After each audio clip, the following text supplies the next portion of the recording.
Team First Alert weather forecast. We have clouds that are starting to thicken up towards western Wisconsin as our next rainmaker is starting to approach. Now, this first wave expected to arrive later this morning, but we'll have a couple waves even taking us into the mid-afternoon before things start to wrap up later tonight. Now, things north of the Iowa border into southern Minnesota, there have been some heavier rates of rainfall, but storms have stayed pretty tame, meaning that we haven't had any severe warnings north of the Iowa border. But if we zoom just a little further towards the south, this, of course, just a couple days after that wave of severe weather moved through a good portion of the state. Now there's numerous severe thunderstorm warnings that are stretching from the Minnesota border all the way down towards northern Missouri. There's even a few embedded tornado warnings right around the I-80 corridor, and that is heading towards the Davenport area. And notice, too, zooming a little bit closer towards southwestern Wisconsin, there are now some severe thunderstorm watches towards parts of Grant and Iowa County. Not towards Dane County just yet, but that is something that we'll continue to watch over the next couple of hours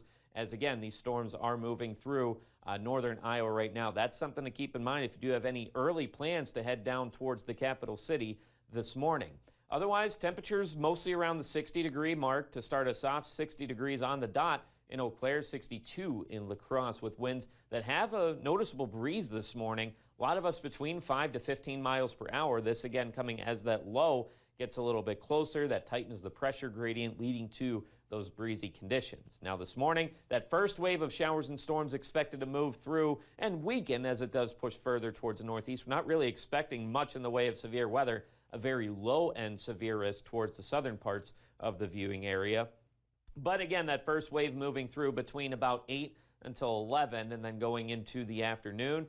Our southern counties have a better chance at seeing that second wave of storms, but for those of us in the Chippewa Valley, we may have another round of showers and storms as well before things wrap up later this evening. Things clear out and gives way to a good bit of sunshine for tomorrow, but then tomorrow evening, yet another batch of cloud cover works in. This comes out ahead of Sunday's chances at rain. Now the difference between today and Sunday, this is expected to be more of a widespread soaking rain that'll encompass most of the viewing area, and that'll take us into Sunday afternoon. Temperatures today, however, mostly in the upper 60s, couple spots in the lower 70s further towards the south. Before later on tonight, we do have a bit of a cooler night ahead of us as we do clear things out. Temperatures falling to the low 40s, in some cases even into the upper 30s.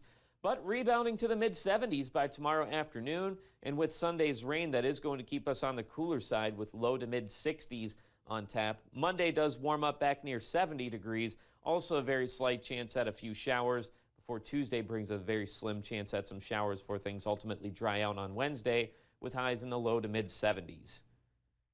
Now for a Sunshine Award, Sharon Kern would like to nominate Steve Bartig and Marshfield Clinic Pharmacy and says, we've been doing business at the Marshfield Clinic Pharmacy in Chippewa Falls for over 25 years. Steve and his staff are the best. They are attentive, caring, and really know their customers. Thank you for taking care of us and doing a great job. We appreciate all of you. Now, if you'd like to nominate someone, send us an email or head over to our website at weau.com.